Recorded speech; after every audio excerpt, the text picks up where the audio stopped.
नमस्कार दोस्तों। भारत की विदेश नीति दोस्तों ऐसी कंफ्यूजन की स्टेट में आज दिखाई देती है जैसी शायद इससे पहले कभी ना रही। क्योंकि आजादी के बाद से भारत ने हमेशा यूएसएसआर के साथ साथ रसिया के साथ अपने संबंध ऐसे रखे कि विश्व पटल की राजनीति में वो रसिया के साथ हमेशा खड़ा दिखाई दिया। चाहे हथियारों की बात हो, चाहे आर्थिक व्यापार हो, चाहे सामाजिक गठबंधन हो, शिक्षा का क्षेत्र हो, हर तरह से रसिया के साथ भारत जुड़ा रहा। लेकिन पिछले कुछ समय के अंदर हम देखते हैं कि जिस तरह से भारत अमेरिका के पास जाने की कोशिश करता रहा है, वैसे वैसे भारत की जो विदेश नीति है वो एक भ्रम की स्टेट में दिखाई देती है। भारत की विदेश नीति अब दोस्तों आखिर भ्रम की स्टेट में क्यों है भारत की विदेश नीति, इसको समझने की कोशिश करते हैं।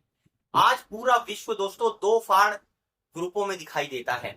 एक तरफ ग्रुप के अंदर दिखाई देते हैं अमेरिका, उसके साथ साथ नाटो जिसमें 32 देश हैं यूरोप के, और उनके साथ साथ इजराइल और उनके कुछ सहयोगी दिखाई पड़ते हैं। वही दूसरा जो फाड़ है दोस्तों, जिसके अंदर Russia, China, Brazil, Iran, north Korea जैसे देश आपस में एक दूसरे के साथ जुड़ते हुए दिखाई देते हैं। और दोस्तों इंडिया इनके बीच में, दोस्तों दोनों के बीच में संतुलन बनाने की कोशिश करता हुआ एक ऐसा देश दिखाई देता है जो बिल्कुल ही अलग थलग पड़ता हुआ जान पड़ता है। जब पाकिस्तान के साथ उसका युद्ध होता है दोस्तों, तो हम देखते हैं कि किस तरह से कोई भी देश खुलकर पाकिस्तान की आलोचना करने के लिए सामने आता हुआ नहीं दिखाई देता है। एक तरफ तो जहां चीन के साथ भारत के तल्ख रिश्ते हैं, जिनको काउंटर करने के लिए वो अमेरिका का सहारा लेता है, वहीं अमेरिका और नाटो भी इतने धूर्त देश हैं दोस्तों कि उनको काउंटर करने के लिए भारत को लगातार रशिया के साथ साथ जो और दूसरे देश हैं जिसमें ईरान, ब्राजील, चाइना, उनका भी साथ लेना पड़ता है।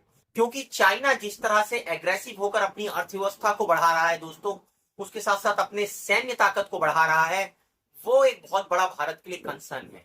तो जब चाइना जैसा ताकतवर देश जो है भारत का पड़ोसी हो और उसको लगातार भारत को रक्षा चुनौतियां चाइना से मिलती हो, तो फिर ये बहुत जरूरी हो जाता है कि भारत को अपने ऐसे साझीदार ढूंढना जो उसके पड़ोस में हो और उसके विश्वास पात्र हो, कि युद्ध की स्थिति में जो उसका साथ दे सकें, व्यापार की स्थिति में जो उसका साथ दे सकें, और उनके साथ ऐसे घनिष्ठ संबंध हो कि जिससे भारत एक स्थिरता वाला देश बन सके।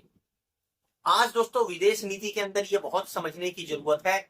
ना केवल सैन्य स्तर पर बल्कि व्यापारिक स्तर पर भी हमें उन देशों को तवज्जो देनी पड़ेगी जो हमें तवज्जो देते हैं, जो हमें रिलीफ देते हैं, जो हमारे प्रोजेक्ट के ऊपर हमारी देश को प्रायोरिटी देते हैं।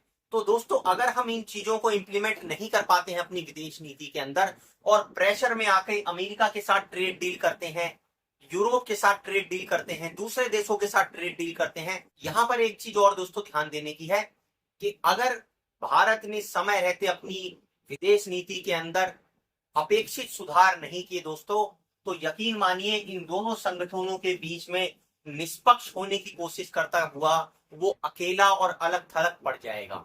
दोस्तों आप हमें कमेंट कर अपनी राय जरूर दीजिए कि भारत की विदेश नीति को किस तरफ रखना चाहिए। क्या उनको अमेरिका और उनके सहयोगी देशों का साथ देना चाहिए, या फिर रसिया के साथ साथ मिलकर जो है पहले की तरह अपनी विदेश नीति को आगे बढ़ाना चाहिए। हमारे वीडियो को लाइक और सब्सक्राइब कीजिए।